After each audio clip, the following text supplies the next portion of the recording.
So I made videos on Halloween 6 and Halloween Resurrection, asking if they were really that bad. Today, what better movie to do it for than Halloween Ends?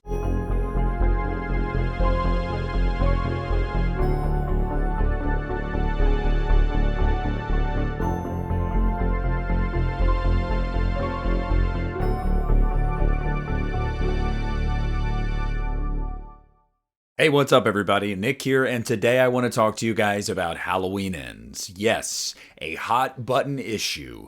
2 words that you can say in a sentence that will ignite 50% of YouTube to storm your comments section with pitchforks and tell you why you're not a true horror fan. Be that as it may, if you are somebody that's familiar with my channel at all, you know that I have loved this movie from the moment the credits showed on screen in that theater opening night. I have defended this movie ad nauseum. I have done video essays on this movie. I have talked about this movie on social media. I've gotten my fair share of flack for liking it so much. So you might hear all of that and say, well, there's no way he can be unbiased. I'm going to do my very best to be objective here and look at a movie on its merits, like I did with Halloween 6 and like I did with Halloween Resurrection. So when I ask the question, is Halloween Ends really that bad? My answer is a resounding no. I also just want to say, if you're somebody that doesn't like this movie, that's totally fine. We don't have to agree. I don't think it says anything about you, and it shouldn't say anything about me that we like or dislike a movie.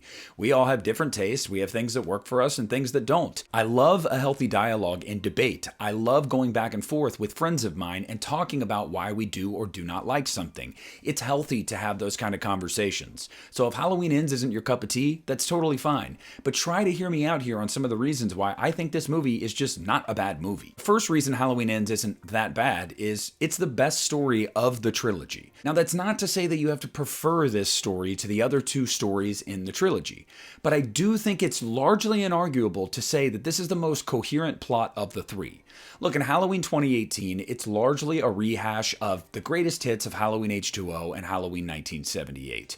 If you like it, that's fantastic, but it's not things we haven't seen before. Halloween Kills is largely plotless. Sure, it does have a narrative, but it is very, very hollow. That movie is just an uber slasher. That's all it's trying to do is entertain you. Halloween Ends actually does try to tell a different story, something we really hadn't seen fleshed out in the Halloween franchise up to this point. At the end of Halloween 4, we saw the inference of the transference of evil with Jamie Lloyd, but we didn't get to see that play out come Halloween 5. Halloween Ends is the first one to actually take that transference, literalize it, and center a movie around it. Furthermore, we get to see a new Laurie Strode, a Laurie Strode that is actually for once trying to get past the things that have gone wrong in her life. We also get to see what happens to the town of Haddonfield in Michael Myers' absence. It's been a couple years, and the town is trying to move on, but it really can't move on because this town always has to have a villain, and Corey Cunningham becomes their villain. See, Michael Myers didn't just kill people, he infected an entire town, and whether he's there or not, his specter will always loom over the town of Haddonfield, and they will always feel compelled to find a villain. Now, I'm not going to sit here and say that you have to like that story. It may not be the route you wanted to see Halloween go in, especially after Halloween Kills, and I totally understand that. But it is a coherent story. Next reason Halloween Ends isn't that bad is the performances. Look, I think it's inarguable as well to say that these are the best performances in the entire trilogy. That's not to say that the previous movies didn't have some standouts, because they did. Jamie Lee is usually always good. She's an Oscar winner, okay? She's made her money in this industry for decades. She knows what she's doing. I actually kind of liked Anthony Michael Hall in Halloween Kills. Sure, the dialogue they gave him was largely crap, but he delivered it. You really bought it. I really loved Robert Longstreet in Halloween Kills. But largely a lot of these characters that we got, these side characters, didn't get a lot to do. Whether that was the writing, whether that was just them delivering those lines, it was just largely unspectacular. And Halloween Ends, you actually get to know some of these characters finally. This is the movie where Andi Matichak actually gets to do something. Allison is not just a side character in this movie. She is integral to the plot. You get to know her more, and you actually get endeared to her for the first time. Jamie Lee Curtis, as I said in the previous segment, is a different Laurie Strode in this movie, and it's nice to see that because she handles that really well. But when she has to tap back into fighting Laurie, trying to end Michael Myers, it's like she never left. But it was really nice to see Laurie Strode try to pick up the pieces and repair her life, because she had learned up to this point having this vendetta and awaiting Michael Myers had only ended up leaving everybody around her dead, no matter what she did. And then everybody's favorite whipping boy, Rowan Campbell as Corey Cunningham. Now, I'll give the haters of this movie credit. They don't ever really talk about his performance. It's nothing personal with Rowan. They just don't like the character. They don't like the insertion of the character. They don't like the direction the character goes in. That's a matter of taste, and I totally respect that. But I think we can all agree that Rowan gives a really good performance. This guy just comes across very charming, very unsuspecting, very misunderstood. You are endeared to him. And then when he takes the turn that he does, you almost kind of understand it. You didn't want to see it happen. You're rooting for his success, but when it happens, you're not surprised. And that's because Rowan sells it. His descent into becoming what he becomes is fully fleshed out on screen. And whether you like the character or not, we have to agree his performance, and largely everyone's performances in this movie, are damn good. Another reason Halloween Ends isn't that bad is I think it's easily the most well-made of all three of the movies. Look, Halloween 2018 and Halloween Kills are no slouch when it comes to filmmaking. Purely just from a visual standpoint, they look great. But I think Halloween Ends is the movie that has a signature style. I think this is the only movie out of the trilogy where you can really feel the confidence from director David Gordon Green. He really does feel like this is his to do whatever he wants with it. And I think that freedom shows on screen. The movie is photographed beautifully. I love the colors. I love the settings. I love everything they do from a visual standpoint in this movie. This is a movie where you can watch it, just take away your feelings of the plot or what franchise it's in, and you can go, damn, that looks pretty damn good. This director knows what he's doing. He does, and it shows with Halloween Ends. Another reason why I think Halloween Ends is pretty damn good is the music. Look, all three of these movies have great scores, and we have to give a shout out to John Carpenter, Cody Carpenter, and Daniel Davies, because they nailed it with all three. I have all three on vinyl, and I swear you can listen to all three front to back while doing stuff around the house, and it's a great listen. It's like a story in and of itself, and I don't care if Christian gives me crap for that. Halloween Ends, though, I feel like is the one that stands out, because I feel like it has the most emotion behind it. I love some of the tracks on here that a lot of people probably wouldn't even talk about. The Fight is an incredible track. I love that. It's a greatest hits. It's also new. It's really punchy. I love Corey's Requiem. That is just, listening to that after watching that scene, you just visualize that transformation of Corey, and I love it so much. Everything about this score just feels perfect for this movie, and I think it drives this movie up so much higher for me. So love or hate the movie, or really any of the three movies, we gotta give credit where it's due. The scores are fantastic. Now, one of the sticking points for most people when it comes to Halloween Ends is the treatment of the character of Michael Myers. It's a big reason why a lot of people that hated this movie hated it as much as they did. They feel like it disrespected the character of Michael Myers, it totally threw away what Halloween Kills was setting up, and largely just didn't even become a Halloween movie. It was just something else, a soap opera, some have called it. Look, I disagree with that, and I think the way they handled Michael Myers is another reason why this movie isn't that bad. Now, what do I mean by that? You're a Halloween fan. How can you say that? They make Michael Myers out to be a bitch. Well, because they went for it. Look, Halloween Kills is the eyesore when it comes to the narrative in this trilogy. I love Halloween Kills, but it is undeniable that Halloween Kills was setting up things that they had no intention of paying off. This is the same team behind all three movies, so we can't just blame Halloween Ends for not following some of those threads. No, it is the creators behind all three movies that chose to put those things in Halloween Kills, knowing damn well they did not plan on following them up.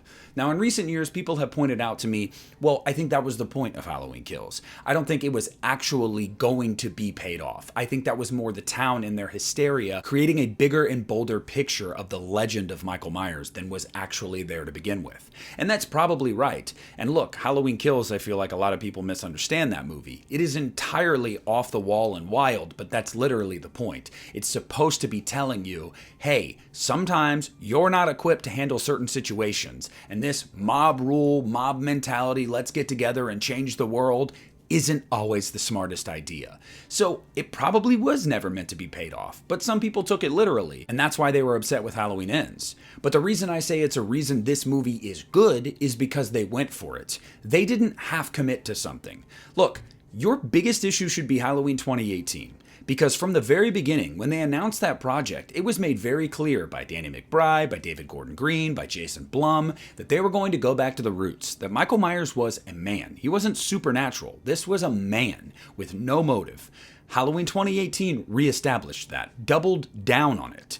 Halloween Ends following in those footsteps makes total sense. Michael Myers is a geriatric man that, I don't know if you saw the last movie, got his ass beat, to the point where almost anybody would die. The fact that he's still alive in Halloween Ends is kind of a testament to the fact that he is a tank, but he's just a man. And whatever evil is in that man transferred to a new vessel because the vessel it was in was dying, withering away. Now at the end, Michael Myers takes the mantle back, but it's all for naught because Laurie Strode gets the last laugh and finally takes him out. But I think them committing to the fact that he's a man and trying to realize this in a realistic way actually plays in this film's favor. Now again, it is a matter of taste. If that's not what you wanted from the ending of this trilogy and the character of Michael Myers, I can't convince you to like it. And I'm not going to try. You have that right because that's just not what you wanted to see from the character. But for me, they told me for years and years he was a man and we're going to go back to his roots. Okay, do it. And they did in Halloween Ends. Now, I did mention the acting, but I want to specifically talk about Rowan Campbell as another reason why this movie isn't that bad. This specific plot point is, I think, the thing that drives the movie for me. I think it is the reason why I love this movie as much as I do. And people will nitpick so many things about Corey Cunningham, it honestly gets annoying. For example, oh wow, band kids beat him up? Well, first of all, let's just be real here. He is an adult. They are children. If he wants to just catch a body and beat these kids' asses, he's going to prison, first of all. Second of all, he already has the moniker of being a kid killer when he didn't do anything wrong, on purpose at least.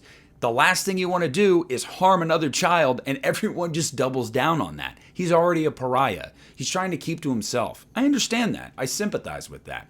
Also, let's not pretend like all band kids are saints, okay? I knew some asshole band kids in high school. But the journey that this character goes on throughout this movie is such an intoxicating journey for me. Like I said, you're endeared to him. You feel bad for him. You want to see him succeed. You kind of hate the town and everybody that talks to him the way they do and treats him the way they do because you know he doesn't deserve it.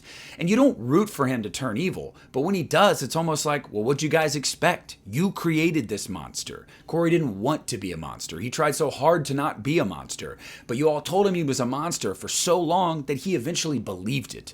Now, of course, he crossed paths with Michael Myers and there was some kind of evil transference going on there, but largely the town drove Corey to what he ended up doing. And I think that's a really interesting commentary on bullying, on dealing with trauma or processing grief or the need to vilify somebody, because that is so common in today's society that we always have to have a villain. And I think that this story for the character of Corey Cunningham is all of those things rolled into one, and it helps that the actor gives a fantastic performance. But look, a lot of people's argument with that is, well, they should have introduced Corey sooner. And you're not going to find me arguing with you. I think it would have aided this trilogy if Corey had been in it from the very beginning, or at the very least introduced in Halloween Kills, because he's a great actor and it's a well-written character. I would have liked to have seen it fleshed out more. It does kind of feel jarring to come in the final movie of a trilogy. But that doesn't mean it isn't interesting, and that doesn't mean it's not handled well. So I think both can be true, and I think are true when it comes to the character of Corey Cunningham. Now with Halloween Ends, you can nitpick other things too, in a positive or negative light. You can say that the atmosphere is great, and it is. You can say there's some great kills and great effects in this movie, and there definitely are, but those aren't the reasons why this movie, to me, is as good as it is, or at the very least, isn't that bad. There's a lot of merit to this movie, whether it's the performances, whether it's the originality, whether it's the fact that it actually feels like a self-contained story, that it feels realistic, that it tried new things, that it tried to break new ground. Sure, not all of it works. I'm not going to sit here and tell you that everything about Halloween Ends in its storytelling is flawless. But I would say more of it works than doesn't. And I always push back when people argue with me about that because really I do think it's just a matter of taste. You're either willing to accept it and you're receptive of this change or you're not. Halloween Ends is the only movie in this trilogy to really explore that evil and how it affects everybody else around Michael Myers, not just Michael. How that can be transferred, how that can move. That doesn't mean he's supernatural. He is a human, but there's definitely something evil in him. him. There's definitely something that drives him. Sure, he's going to die eventually, but that evil doesn't die. Because at the end of the day, from the very beginning, John Carpenter said, evil never dies. And to see this evil affect this town and this troubled young man and these people that survived Michael Myers' wrath go down the list, it's just really enticing to me. It's really exciting, and it's something that I felt like I finally had something to bite into with a Halloween movie. Because as I said, Halloween 2018 is largely a greatest hits, and it's fun, don't get me wrong. And Halloween Kills is just delightfully fun. Just a great time, a gory, ultra slasher movie,